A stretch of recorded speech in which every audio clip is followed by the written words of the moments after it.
I don't know why I'm about to do this, but what the hell? Sure. If you are a MAGA Republican in Donald Trump's administration, around Donald Trump's administration, maybe thinking about going and working for dear leader, let me give you some advice. You will always be fucked over. And excuse my language, but not really. That is what happens because that is what has happened to our entire country. Donald Trump's life is the embodiment of a scam. It is a pyramid scheme in which only the people with the last name Trump come out on top. If you are a Republican, he will throw you under the bus for a Big Mac. Like, I wouldn't be surprised. And that is why Janine Pirro right now is facing down the possibility of being fired. And she is not just facing down, but actually facing the humiliation of a leaked screaming match meeting with her and Donald Trump. Now, before we get to that news, I want to start with what the news was yesterday after Donald Trump just said that she choked and failed publicly, because it was pretty funny and it's important context for this all. Lena, there's new reporting that President Trump is now considering removing Pirro. What are you learning? Yeah, that's right. I was catching up with some sources this morning, Brianna. Two people who've been having these conversations with the president are familiar with his thinking on Pirro, and they told me that he's considering removing her from her position as the U.S. Attorney for the District of Columbia because of this filing from the Justice Department on Friday, which essentially said the damage done to the reflecting pool at the Lincoln Memorial was a result of essentially a botched renovation, a flawed renovation, and not vandalism as they had previously believed. And of course, as you've heard from the president himself and the Secretary of the Interior, Doug Burgum. Now, the president, I'm told, was furious and fuming about Pirro all weekend long. I'd remind you, this just dropped on Friday. And then on Saturday, I'm told he actually got on the phone with Pirro and had a conversation with her. One of the sources I spoke with who was read out on this call, their senior administration official, they told me essentially that the conversation, quote, wasn't pretty. Now, you heard him fuming again in the Oval Office today about this, really showing just how angry he is with Pirro for that court filing on Friday. We're told, essentially, though, that Pirro has been telling the president that it was career officials in her office who had written that filing, not her directly, but still you could hear really that palpable anger spilling out into public view today when he addressed reporters. At one point, the president said Pirro folded like an umbrella. All right, so yesterday things weren't looking too hot for Janine Pirro. This we know. Donald Trump said she failed, that she didn't know what she was doing, which she doesn't know what she's doing. He was actually right about that for once. But then Donald Trump just clearly unloaded on her, and we had no information about it, which is not usual for this White House. Usually the leaks come right away. Everyone is humiliated. We have a jolly good time. And then we move on to the next ridiculous story. But I was waiting with bated breath. I was refreshing Twitter again and again and again, looking for the Janine Pirro is fired news, right? Because she walks out with that white box, which is like, it doesn't get more classic fired than like walking out with your box of stuff. And I was like, okay, she's walking out with her box of papers. She's going to get a box of wine. What's happening? Well, we just got the news on what's happening. And it was her getting chewed out by Donald Trump. Holmes, let me start with you. You and Caitlin are, of course, spearheading our reporting. So why don't you start on the White House side? Take us through what we've learned about the meeting last night.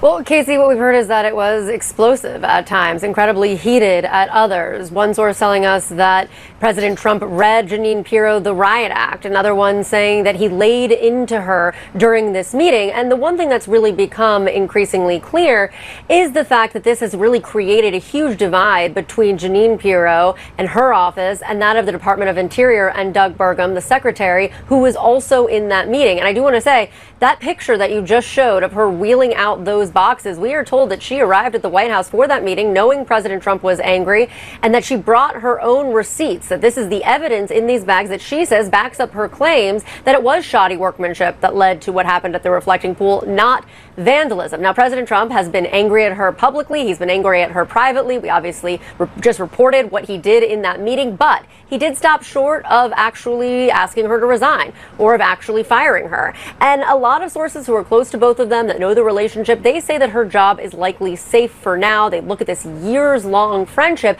but this isn't going away. And this divide between these two agencies is not going to get any smaller.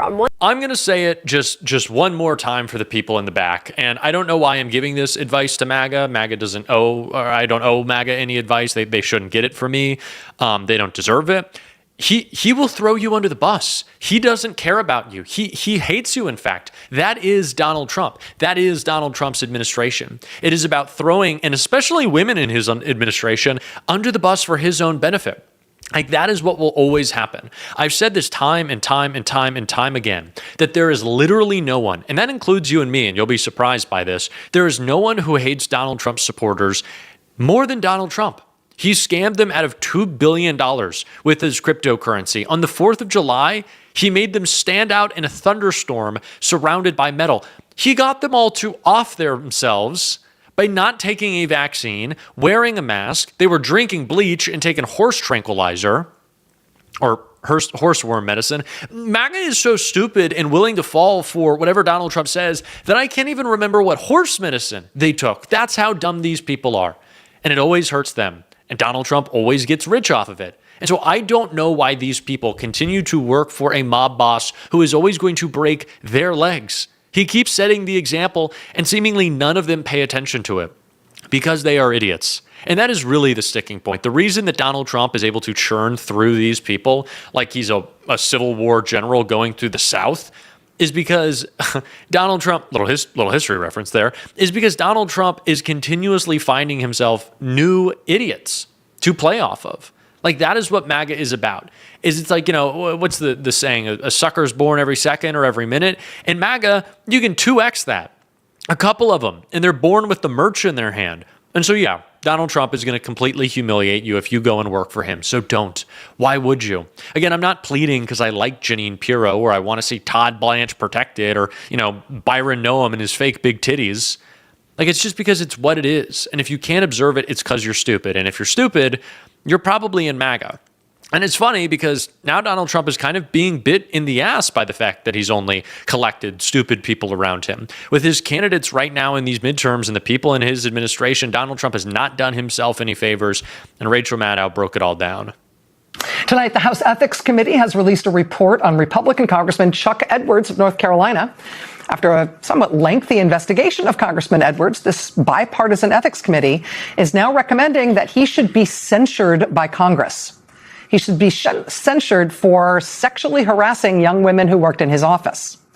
And the operative word here is young. Chuck Edwards is a married 65-year-old man. One of the women he's accused of pursuing relentlessly in his office was 19 when she first started working with him. In case you're curious, yes, Chuck Edwards is running for re-election this fall. The North Carolina Democrat running against him is a fifth-generation North Carolina farmer named Jamie Ager. In Ohio, the Republican Party has until next week to replace incumbent Republican Congressman Max Miller on the ballot, if indeed they are going to replace him. Max Miller's insisting that he's running for re-election in Ohio, but after mounting accusations of physical abuse toward his ex-wife and their young daughter, accusations with which Mr. Miller denies, his political future is very much in doubt. Max Miller's ex-wife is the daughter of Ohio Republican U.S. Senator Bernie Moreno. Bernie Moreno is now demanding Max Miller should quit his re-election race and quit Congress, but nobody knows if he will. Again, Republicans only have until next week to replace him on the ballot if he's getting out. So far, Max Miller says he's not getting out, but we shall see. In case you're wondering, the Democrat running to unseat Max Miller is named Brian Poindexter. He was already in a statistical dead heat with Max Miller in Ohio before Senator Moreno demanded that Miller get out. We shall see. So those stories are out of North Carolina and Ohio, troubled Republican candidates in those states. But, if there is a state that's kind of leading the pack when it comes to Republican candidates you can't quite believe are really still on the ballot, this year it's got to be Texas. In Texas this year, Republicans have nominated the guy who bought Jeffrey Epstein's ranch to be their statewide candidate for comptroller. His name is Don Huffines. In Texas this year, Republicans have picked as their statewide nominee to oversee the oil and gas industry, someone who is perhaps most famous for polling people online with this question: who is a bigger threat to America? And then he gave you just two options to choose from: Muslims or Jews. He is now the Republican Party's nominee for statewide office in Texas. His name is Beau French. The guy who has the Republican nomination for U.S. Senate in Texas has a big anniversary today. Today, August 3rd, is the anniversary of his mugshot being taken on the day he turned himself in to face charges in a multi-count securities fraud indictment. Those are charges he later settled. Texas Republican Ken Paxton was turned into the FBI by his own staff. In the Texas Attorney General's office, they turned him into the FBI for bribery and abusing his office. Ken Paxton was then impeached by the Texas House of Representatives, including 60 votes for his impeachment from his fellow Republicans. But they didn't remove him from office. He was only not removed from office after that impeachment because of the Senate trial in that impeachment. You'll remember this from Trump's impeachment, right? You get impeached in the House and then you go on trial in the Senate. It was the same thing for Ken Paxton in Texas. And the trial in that impeachment in the Texas Senate was overseen by Texas's Republican lieutenant governor. Texas's Republican lieutenant governor literally, not kidding, literally took $3 million from two billionaire Ken Paxton supporters right before he started overseeing that trial. And then, wouldn't you know, everything in that trial really seemed to go Ken Paxton's way. And so they kept him in office. On a $150,000 government salary, Ken Paxton has not been able to explain how he has amassed a multi-million-dollar real estate portfolio that includes at least 15 homes and parcels of land, including 3 houses he simultaneously claimed as his primary residence, and 1 home where he has been registered to vote, even though he definitely doesn't live there.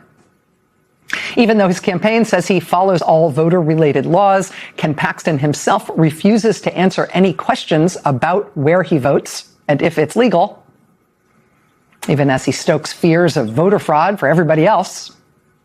To get a sense of Ken Paxton's reputation in Texas, and the kind of thing that Texas voters have been hearing about Ken Paxton recently, consider that while Ken Paxton was primarying Republican U.S. Senator John Cornyn, Cornyn's ads against Ken Paxton looked like this. It's voting time, so let's cut through the bullshit. Crooked Ken Paxton cheated on his wife. She's divorcing him on biblical grounds. So now Paxton's wrecking another home, sleeping around with a married mother of 7. Okay, so that's who Texas Republicans have nominated to take John Cornyn's Senate seat in Texas this year. It is just humiliating for Donald Trump that these are the people that he is left with. This is the A-team for Donald Trump. And, you know, I said it earlier in this video, I've said it a million times, there's no one who hates Trump supporters more than Donald Trump. And that goes double for his candidates. He must be so ashamed that these are the people who represent him. These rubes, these idiots, they're also really ugly. You look at the Democratic Party, not that this is what matters, but, you know, it doesn't hurt. We got a couple of smoke shows. We got some good-looking folks. John Ossoff, smoke show. Gavin Newsom, smoke show.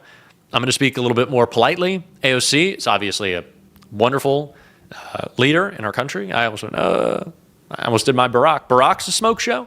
My fellow Americans, I want to say that the Democratic Party, it's just got more handsome people. It's fact. That's my Barack. We sound better too. And Donald Trump hates that. He really does. Because he always wanted to be the celebrity. He wanted to be loved. He wanted to be pretty. But he wasn't. Didn't matter like the scalp graft, hair transplant, all the lipo, all the fat he got sucked out of his butt, the Ozempic he's on now. Trump's definitely on Ozempic or something like that. It's not working. And all the idiots you surround yourself with, they don't make you feel any better.